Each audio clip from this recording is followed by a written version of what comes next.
Paulo. Eu fiz esse trabalho junto com o Antônio Marcos, que está aqui na frente com a gente. E na realidade, eu queria começar pelo seguinte, né? Porque a gente vem com a OBMEP, vem tendo um grande aumento de participação de alunos em Olimpíadas de Matemática, como estímulo ao estudo da matemática, né? Mas para a gente pegar aqui, só como exemplo, né, todo mundo aqui faz matemática, já fez matemática, mas quem teve a oportunidade de participar de uma Olimpíada? Né? Quantas pessoas tiveram? Ninguém, né? Eu em 96, você fez? Eu em 96 eu fiz a primeira fase da UBM na minha escola. Chegaram uma semana antes, quem quer fazer, né? Aí eu fiz, mas não tinha preparação nenhuma, fiquei pela primeira fase, né? Mas na minha escola eu dei essa sorte, né, de participar, mas não tinha preparo algum. E a questão nosso trabalho não era sobre tabuleiro, a gente estava escrevendo um material sobre combinatória, método de contagens para a universitária, e aí a gente percebeu o seguinte: nas Olimpíadas de Matemática, a grande parte dos exercícios de combinatória, eles são voltados para o tabuleiro. Tem muito exercício de tabuleiro. E devido à grande incidência, a gente resolveu trabalhar com 5 exercícios. Eu até tenho uma folhinha, até esqueci aqui, né? Pedir se alguém puder me ajudar, porque não vai dar tempo de ler todos os exercícios, né? Então, os exercícios que a gente tem aqui, você distribui para mim, né? Os exercícios que a gente vai trabalhar aqui, rapidamente, só para a gente ver o caminho da gente resolver isso. Tem como a gente não determinar padrão e nem regra para resolver exercícios de tabuleiro, porque isso é muito complicado, mas para a gente conseguir determinar alguns caminhos que vão utilizar a gente chegar no resultado. Vou falar rapidamente aqui de falsas analogias, né? Padrões de movimentos, marcação de casas, redução caso menor. Vou passar logo aqui para falsas analogias. Eu vou usar um exercício da OBMEP, que ele diz o seguinte, ó. Chama isso aqui de quadrado especial, cada quadrante só tem os números 1, 2, 3, 4, não pode repetir nem na linha nem na coluna, né? Aí tem o item A e o item B, que são bem elementares. O item C ele pergunta quantos quadrados especiais eu posso fazer nesse formato, né? Aí eu venho aqui, ó, eu vejo que tem casas que automaticamente são marcadas de modo único, né? Em virtude, eu tenho aqui, se aqui eu tenho 1, obrigatoriamente aqui tem que ser 2, por causa dessa linha, 3, 4, 1, aqui 2. E por consequência, aqui tem que ser 1. Então, essas aqui eu já tenho, essa marcação obrigatória. Então, eu tenho duas situações depois dessa marcação obrigatória. Eu tenho aqui o 3 e o 4, e aqui eu posso colocar 4, 3. Aí eu vou pegar o primeiro quadrado, né? Vou chegar em duas configurações distintas, e aí que a gente tem a grande questão seguinte: não só aluno, professor também, eu já vi gente errando essa questão, porque adora falar o negócio chamado analogamente, né? Como eu fiz aqui, isso aqui é muito parecido com isso, então a solução desse quadrado, se tiveram 2 quadrados, analogamente para o outro, eu vou chegar em 4 soluções. Quando eu não chego, né? A situação do primeiro quadrado não é análoga do segundo, porque quando eu posiciono aqui 1, 2, 4, 3, eu tenho um problema nessa casa aqui, ó. Porque na realidade, se eu colocar o 3 aqui, como vai aparecer no outro slide, eu vou ficar sem posição, porque aqui eu tenho 1 e 3, aqui eu tenho 2 e 4. Se eu não posso repetir, o que eu coloco aqui? Nada, né? Então, na situação do segundo quadrado, eu só posso ter 1. Então, a resposta dessa pergunta são 3 soluções. Então, na realidade, eu só queria chamar a atenção o seguinte: exercício de tabuleiro e de combinatória, né, em geral, a gente só pode utilizar analogia se a gente tem absoluta certeza que as situações são iguais. Porque se as situações não forem iguais, a gente acaba caindo no erro. Padrões de movimentos, né? Quando a gente vai fazer um percurso sobre um tabuleiro e tal, nesse trabalho eu até ia falar no início, 90% dos trabalhos, 95% dos trabalhos que eu peguei sobre o tabuleiro, eles falam de poliminós, né? Eles falam de cobertura. E aí eu procurei fugir um pouco dessa questão de cobertura de tabuleiro. Não que a gente utilize aqui, a gente não possa utilizar para cobertura através de poliminós. Eu tenho aqui outro exercício da OBMEP. Ele fala desse joguinho, né? que a peça tem que se mexer para um canto vazio, para onde está vazio, enfim, né? Vamos chegar aqui, ó, só para vocês entenderem. Meu jogo é pegar essa pedra preta aqui e colocar aqui, né? Aí ele me dá esse formato na letra A, me dá esse formato na letra B, para a gente chegar lá, né? Porque é que eu prove ali que a gente faz 6 movimentos, no de baixo em 10. E aí ele bota aqui, ó. Esse exercício é bem didático, porque quando a gente faz a A e a B, que são bem tranquilas de fazer, a resolução da C sai, né? Aí quer que prove que arrasta 6N menos 8 movimentos, só que eu fiz uma adaptação. Fiz o mesmo jogo sem a letra A e a letra B. A letra A e a letra B, ela utilizou padrões com quadrados 3x3.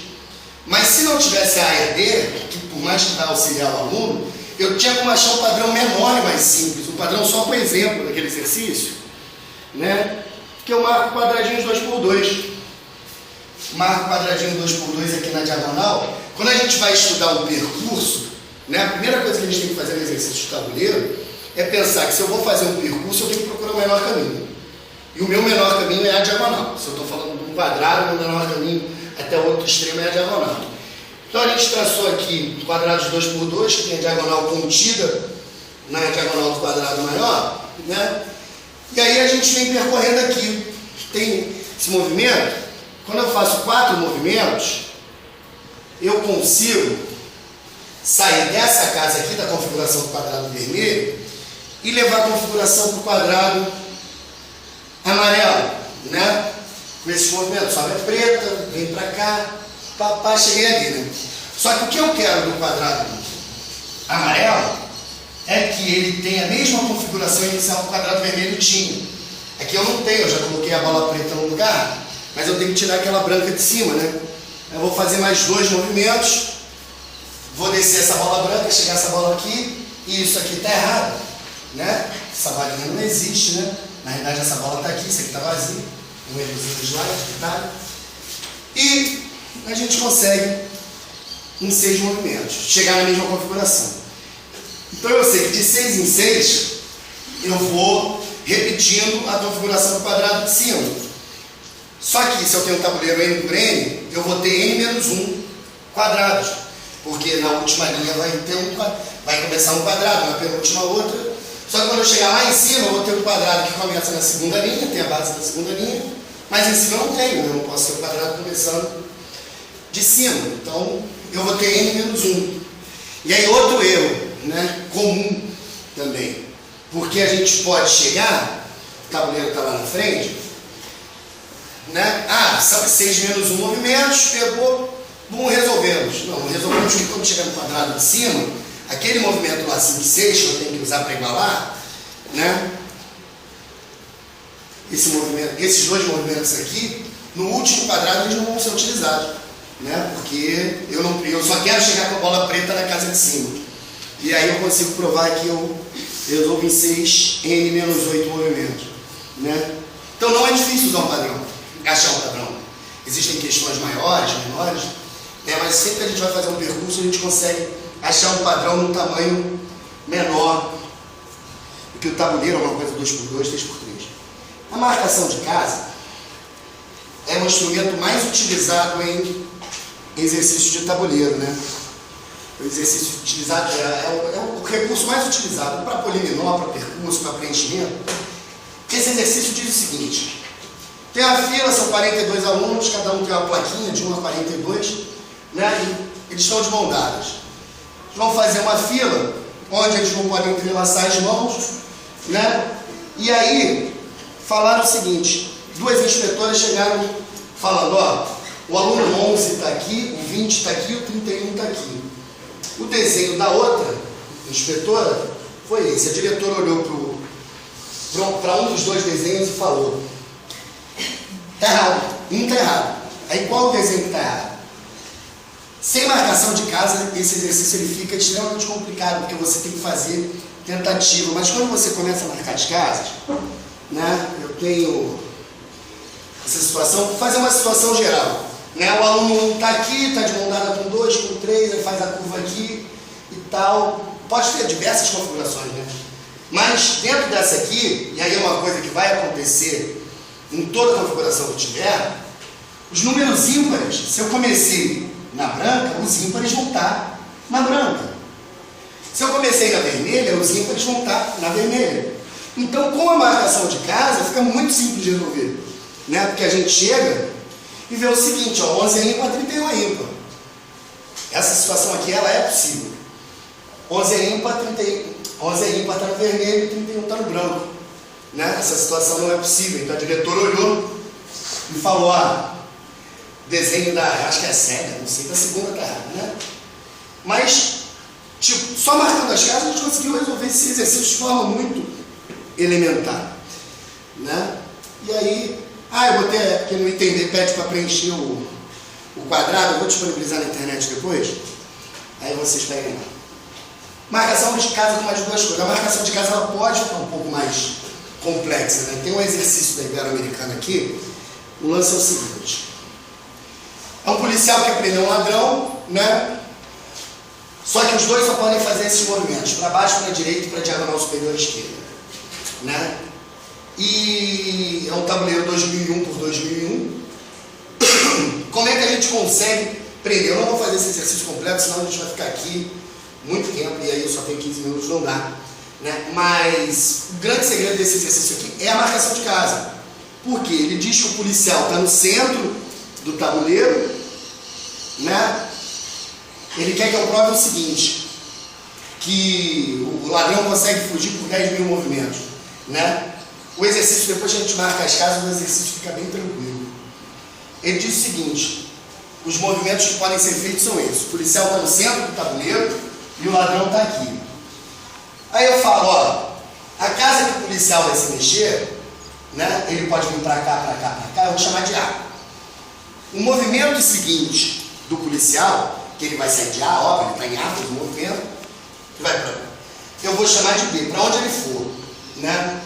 Para onde ele for, eu vou chamar de B e estou marcando. De B, eu vou falar que é C. E vou indo, se tivesse opção D, F, vou marcando.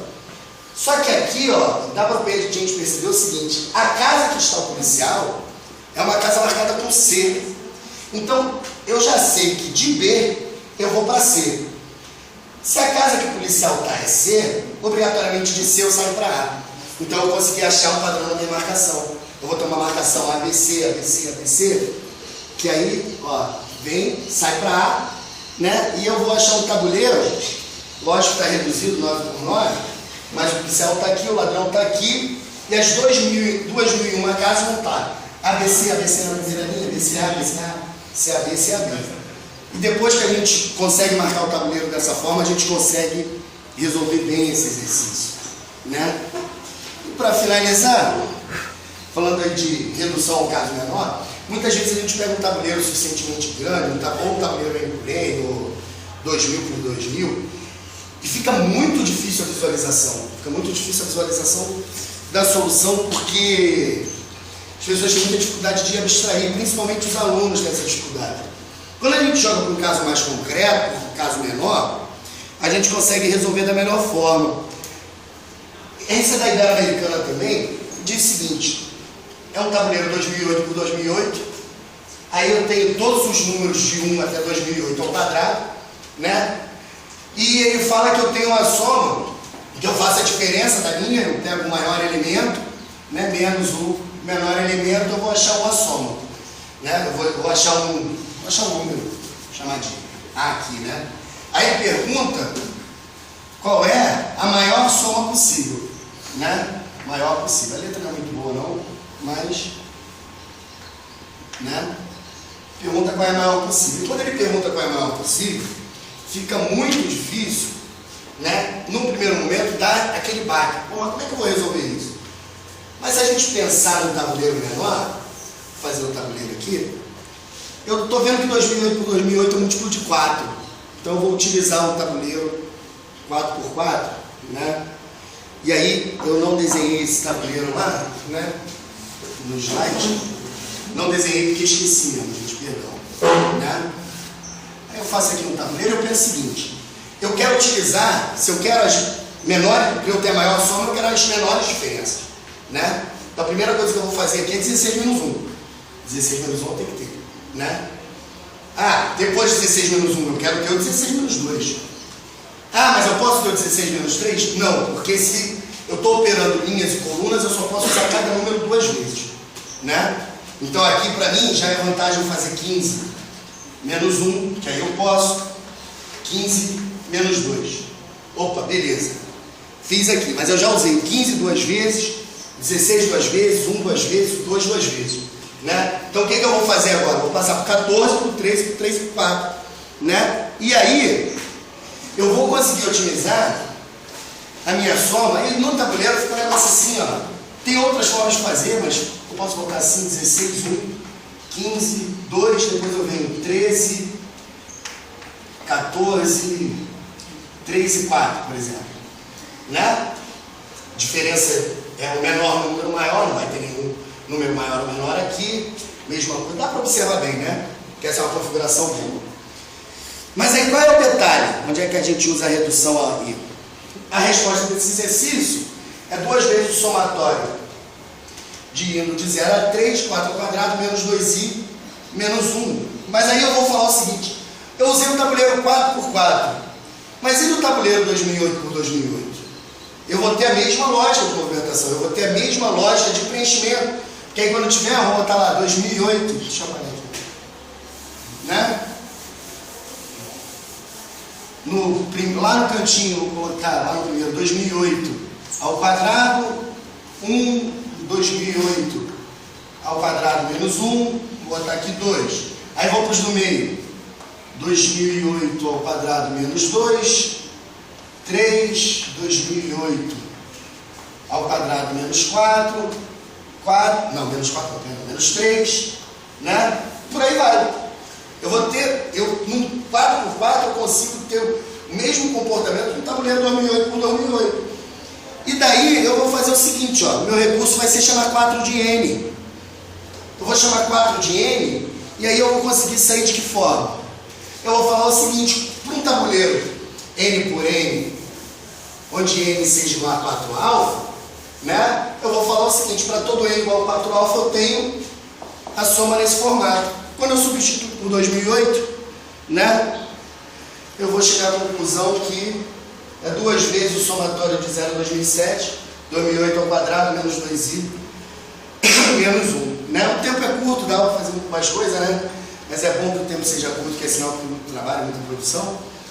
E a gente tem, desse nosso material aí, a gente vai estar disponibilizando num grupo no Facebook que a gente criou. A gente vai começar a movimentar ele a partir da semana que vem, né? Vai ter esses slides, outros trabalhos a respeito de combinatória.